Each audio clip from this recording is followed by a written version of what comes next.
राधे राधे भक्तजनों, आज आप सुनेंगे मंगलवार प्रदोष व्रत कथा। सूत जी बताते हैं, मंगल त्रयोदशी प्रदोष व्रत व्याधियों का नाश करता है, ऋण से मुक्ति प्रदान करता है, सुख शांति और श्री वृद्धि करता है। एक नगर में एक वृद्धा निवास करती थी। उसके मंगलिया नाम का एक पुत्र था। वृद्धा की हनुमान जी पर गहरी आस्था थी। वो प्रत्येक मंगलवार को नियम पूर्वक व्रत रख कर हनुमान जी की आराधना करती थी। उस दिन वो ना तो घर लीप पाई और ना ही मिट्टी खोदती थी। वृद्धा को व्रत करते हुए अनेक दिन बीत गया। एक बार हनुमान जी ने उसकी श्रद्धा की परीक्षा लेने की सोची। हनुमान जी साधु का वेश धारण कर वहाँ गया और पुकारने लगे, हाय कोई हनुमान भक्त जो हमारी इच्छा पूर्ण करे। पुकार सुने वृद्धा बाहर आई और बोली, आज्ञा महाराज। साधु वेशधारी हनुमान बोले, मैं भूखा हूँ, भोजन करवाओगी? तू थोड़ी जमीन लीप दे। अब वृद्धा दुविधा में पड़ गई। अंत हाथ जोड़कर बोली, महाराज, लिपने और मिट्टी खोदने के अतिरिक्त आप कोई दूसरी आज्ञा दे, मैं अवश्य पूर्ण करूँगी। साधु ने 3 बार प्रतिज्ञा करने के बाद कहा, तू अपने बेटे को बुलाओ, मैं उसकी पीठ पर आग जलाकर भोजन बनाऊंगा। वृद्धा के पैरों तले धरती खिसक गई, परंतु वो प्रतिज्ञाबद्ध थी। उसने मंगलिया को बुलाकर साधु के सुपुर्द कर दिया। मगर साधु रूपी हनुमान जी ऐसे ही मानने वाले नहीं थे। उन्होंने वृद्धा के हाथों से ही मंगलिया को पेट के बल लेटवाया और उसकी पीठ पर आग जलवाई। आग जल कर दुखी मन से वृद्धा अपने घर के अंदर चली गई। इधर भोजन बनाकर साधु ने वृद्धा को बुलाकर कहा, मंगलिया को पुकारो ताकि वो भी आकर भोग लगा ले। इस पर वृद्धा कहती, आंसुओं को पोंछ कर बोली, उसका नाम लेकर मुझे और कष्ट ना पहुँचाओ। लेकिन जब साधु महाराज नहीं माने तो वृद्धा ने मंगलिया को आवाज़ लगाई। पुकारने के देर थी कि मंगलिया दौड़ा दौड़ा आ पहुँचा। मंगलिया को जीवित देख कर वृद्धा को सुखद आश्चर्य हुआ। वो साधु के चरणों में गिर पड़ी। साधु अपने वास्तविक रूप में प्रकट हुआ। हनुमान जी को अपने घर में देखा। वृद्धा का जीवन सफल हो गया।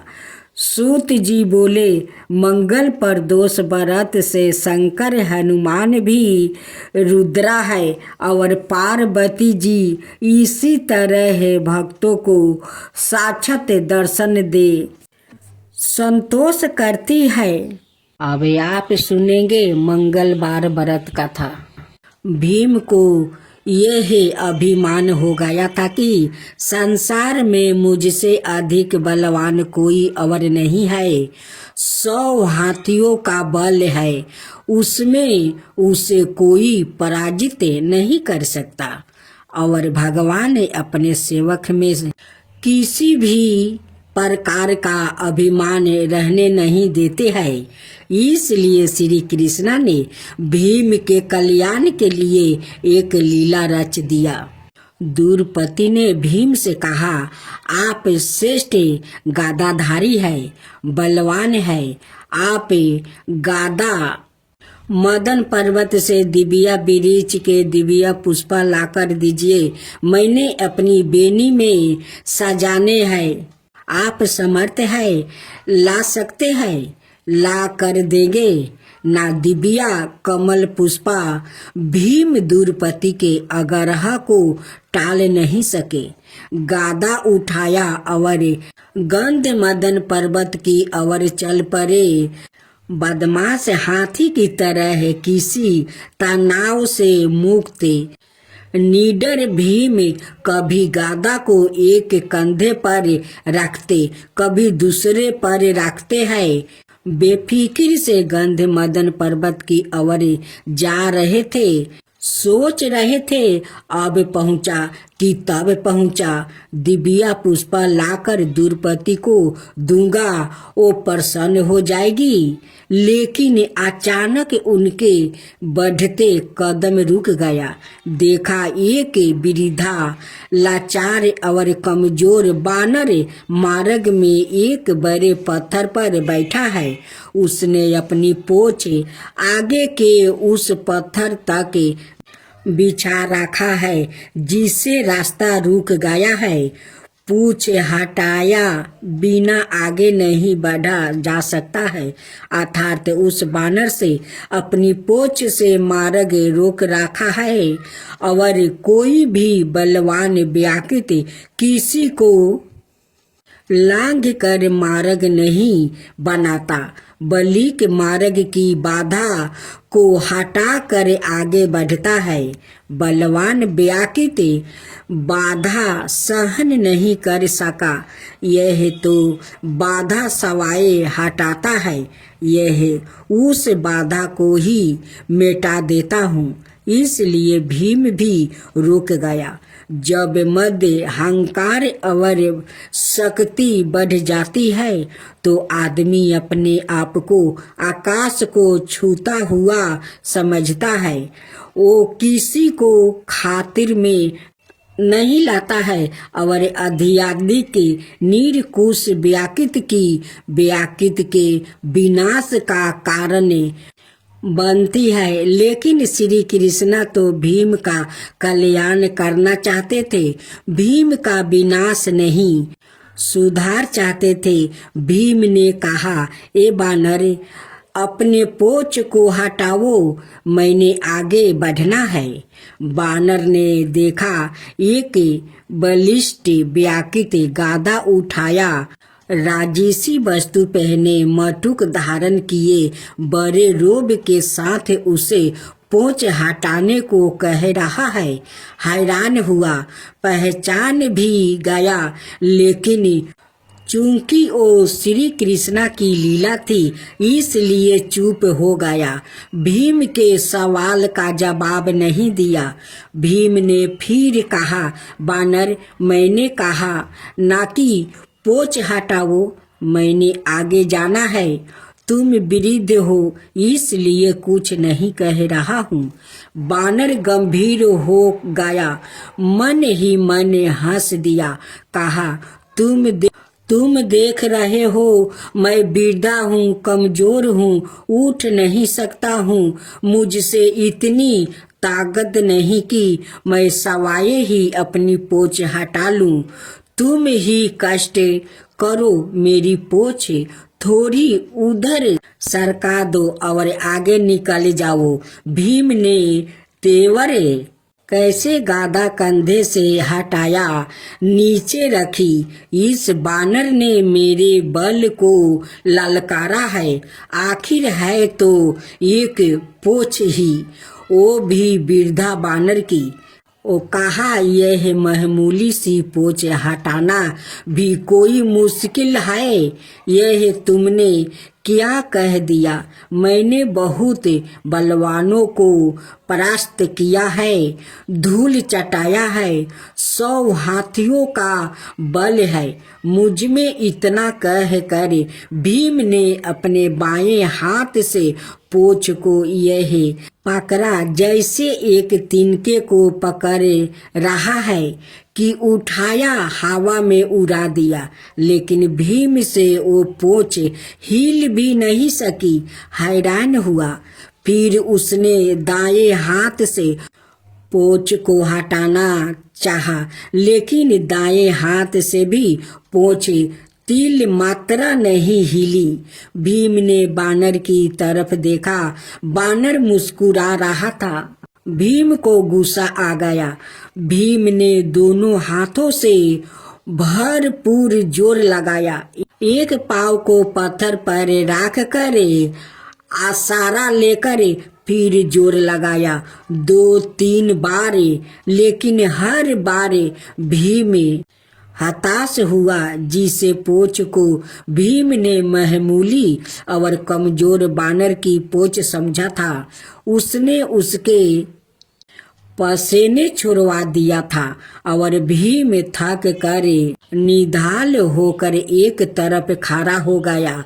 सोचने लगा, यह कोई मामूली वृद्धा बानर नहीं है, यह दिव्या शक्ति है और इसकी असीम शक्ति का मैं सामना नहीं कर पाऊंगा। बिन मरता और झुका हुआ व्याकृत ही कुछ पाता है, आकर उसे ले डुबाती है, तत्काल काफूर हो जाती है। और भीम बाकाई वृद्धा बानर के सामने कमजोर लगने लगा। मद और अहंकार कपूर हो गया और जब मद और अहंकार मिटता है तभी भगवान की कृपा होती है। भीम ने कहा, मैं आपको पहचान नहीं सका। जिसकी पोंछ को मैं उठा नहीं सका वो कोई मामूली बानर नहीं हो सकता। मुझे क्षमा करे, कृपा अपना परिचय दे। बानर उठ खड़ा हुआ, आगे बढ़ा और भीम को गले लगा लिया। कहा, भीम, मैं तुम्हें पहचान गया था। तुम बाहु पुत्र हो, मैं पवन पुत्र हनुमान हूँ। श्री राम का सेवक है। श्री राम का सेवक होने के सिवा मेरी कोई पहचान नहीं है और उन्हीं के आदेश पर मैं इस मार्ग पर लेटा हूँ ताकि तुम्हें तुम्हारी असलियत बता दूं।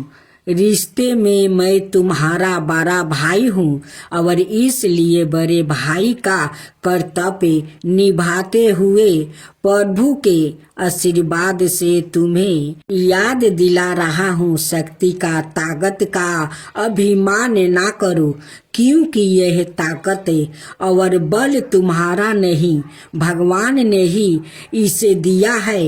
यह शरीर भी तो परमात्मा ने दिया है और जो चीज परमात्मा की है वो किसी और की कैसे हो सकती है। इसलिए जो जिसने दिया है उसके लिए उसी का धन्यवाद करना चाहिए। परमात्मा की शक्ति के अलावा किसी की क्या शक्ति हो सकती है। भीम की आंखों खुली, नेत्रा योग की। श्री राम और हनुमान जी की वीर गाथाएं याद आ गई। प्रेम से, श्रद्धा से भीम की आंखों भी खुल गई और भावों के इसी प्रभाव में भीम ने हनुमान जी को समुंदर लांघने के समय पर धारण किए गए विशाल रूप का दर्शन कराने का अनुरोध कर दिया और हनुमान जी ने श्री राम की कृपा से अपना आकार वैसे ही बढ़ाया जैसा उन्होंने 100 योजन समुद्र लांघने के समय धारण किया था। यह देख भीम हैरान रह गया। वो कभी हनुमान जी के चरणों में देखता और कभी उनके आकाश छूते मस्तक को, जिसे वो देख नहीं पा रहा था। हनुमान जी ने कहा, भीम, मेरे इस रूप को तुम देख नहीं पा रहे हो, लेकिन मैं श्री राम की कृपा से इससे भी 12 रूप धारण कर सकता हूँ। भीम ने हाथ जोड़कर सिर झुका दिया और हनुमान जी के चरणों में गिर पड़ा। वैदिक पद प्रतिष्ठा और धन का अभिमान कैसा, यह तो कभी कभी नष्ट हो सकते हैं। वैदिक पदार्थों वैदिक सुख ही देते हैं, लेकिन परमात्मा की कृपा तो शाश्वत होती है, जिसे कोई छीन नहीं सकता, चोर चुरा नहीं सकता। आदमी को उसी दायरे में रहना चाहिए जिसमें परमात्मा रखे। परमात्मा की इच्छा के बिना तो पाता भी नहीं हिल सकता है। इंसान की जिंदगी का क्या भरोसा, किसी भी मोड़ पर 4 कदम की दूरी पर खत्म हो सकता। अब सुने सीता माता की कहानी। यह कहानी सीता माता कहती थी और श्री राम इसे सुना करते थे। एक दिन श्री राम भगवान को किसी काम के लिए बाहर जाना पर गया तो सीता माता कहने लगी कि भगवान, मेरे तो 12 बरस का नित नियम है। अब आप बाहर जाएंगे तो मैं अपनी कहानी किसे सुनाऊंगी। श्री राम ने कहा कि तुम कुएं की पल पर जाकर बैठ जाना और वहाँ जो औरत पानी भरने आएगी उन्हें अपनी कहानी सुना देना। सीता माता कुएं की पल पर जाकर बैठ जाती है। एक स्त्री आती है। उसने रेशम की जरी की साड़ी पहन रखी थी और सोने का घारा ले रखा था। सीता माता उसे देख कर कहती है कि बहन, मेरा 12 बरस का नित नियम सुन लो। पर वो स्त्री बोली कि मैं तुम्हारा नित नियम सुनूंगी तो मुझे घर जाने में देर हो जाएगी और मेरी सास मुझसे लड़ेगी। उसने कहानी नहीं सुनी और चली गई। उसकी रेशम जरी की साड़ी फट गई। सोने का घारा मिट्टी के घड़े में बदल गया। सास ने देखा तो पूछा कि यह किसका दोष अपने सिर लेकर आ रही है। बहू ने कहा कि कुएं पर एक औरत बैठी थी। उसने कहानी सुनने के लिए कहा, लेकिन मैंने सुनी नहीं, जिसका यह फल मिला है। बहू की बात सुनकर अगले दिन वही साड़ी और घारा लेकर सास कुएं की पल पर गई। सास को वही माता सीता बैठी मिली तो माता सीता ने कहा कि बहन, मेरी कहानी सुन लीजिए। सास बोली कि एक बार छोड़, मैं तो 4 बार कहानी सुन लूँगी। राम आए लक्ष्मण आए, देश के पुजेरी आए, नीति नियम का नियम लाए, आओ राम बैठो रामे, तपी रसोई जियो राम, माखन मिश्री खाओ राम, दूध बतासा पियो राम, सुत के पलका पोढ़ो राम, साला दुसाला पोढ़ो राम, साला दुसाला ओढ़ो राम।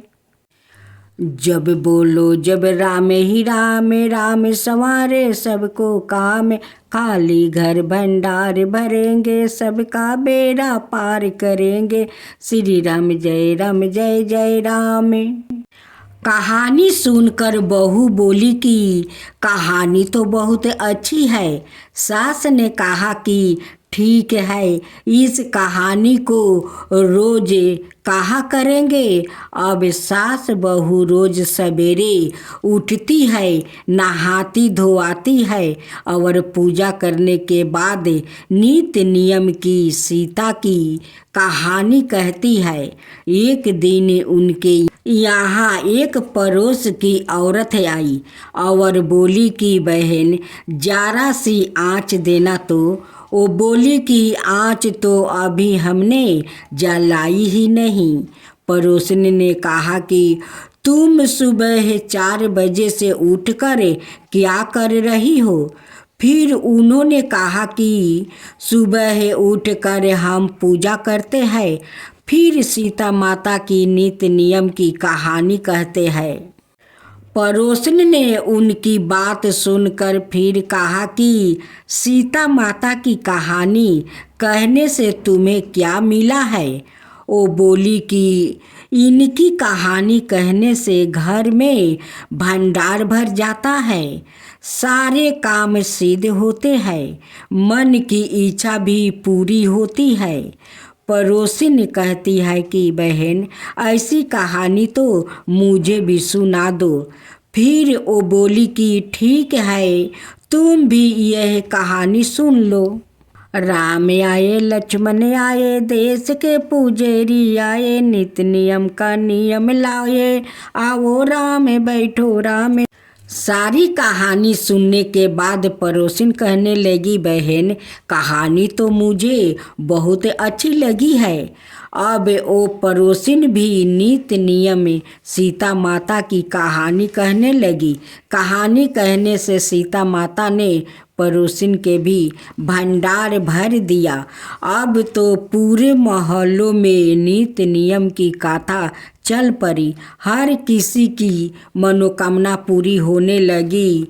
हे सीता माता, जैसे आपने उनके भंडार भरे, वैसे ही आप हमारे भी भंडार भरना, कहानी सुनने वाले के भी और कहानी कहने वाले के भी। आरती की जो हनुमान लला की, दुष्ट दलन रघुनाथ कला की। आरती की जो हनुमान लला की, दुष्ट दलन रघुनाथ कला की। जाके बलि से गिरबर कापे, रोगे सोगे जाके निकट ना जाके। अंजनी पुत्र महाबलदाई, संतन के प्रभु सादा सहाई। आरती की जो हनुमान लला की, आरती की जो हनुमान लला की। देवीरा रघुनाथ पेठाए, लंका जरी सिया सुदिलाए। लंका सुकोट समुंदर सिखाई, लंका सुकोट समुंदर सिखाई। जात पवन सुता बरन लाई, आरती की जो हनुमान लला की। आरती की जो हनुमान लला की। लंका जरी असुर सहारे, सिया राम जी के काज सवारे। लंका जरी असुर सहारे, सिया राम जी के काज सवारे। लक्ष्मण मूर्छित पर सकारे, आनि सजीवने प्राण उबारे। लक्ष्मण मूर्छित पर सकारे, आनि सजीवने प्राण उबारे। आरती की जो हनुमान लला की, आरती की जो हनुमान लला की। बैठी पाताल तोरी जन्मे कारे, ओही रावण की भूजा उखारे। बाएं भूजा असुर दल मारे, दाहिने भूजा संतन तारे। आरती की जो हनुमान लला की, आरती की जो हनुमान लला की। सुर नर मुनि आरती उतारे, जय जय जय हनुमान उचारे। सुर नर मुनि आरती उतारे, जय जय जय हनुमान उचारे। कंचन थाल कपूर लो छाई आरती करत अंजना माई कंचन थाल कपूर लो छाई आरती करत अंजना माई आरती की जो हनुमान लला की आरती की जो हनुमान लला की जो हनुमान जी के आरती गावे बस बैकुंठ पर में पद पावे जो हनुमान जी के आरती गावे बस बैकुंठ पर में पद पावे आरती की जो हनुमान लला की दुष्ट दलन रघुनाथ कला की आरती की जो हनुमान लला की दुष्ट दलन रघुनाथ कला की।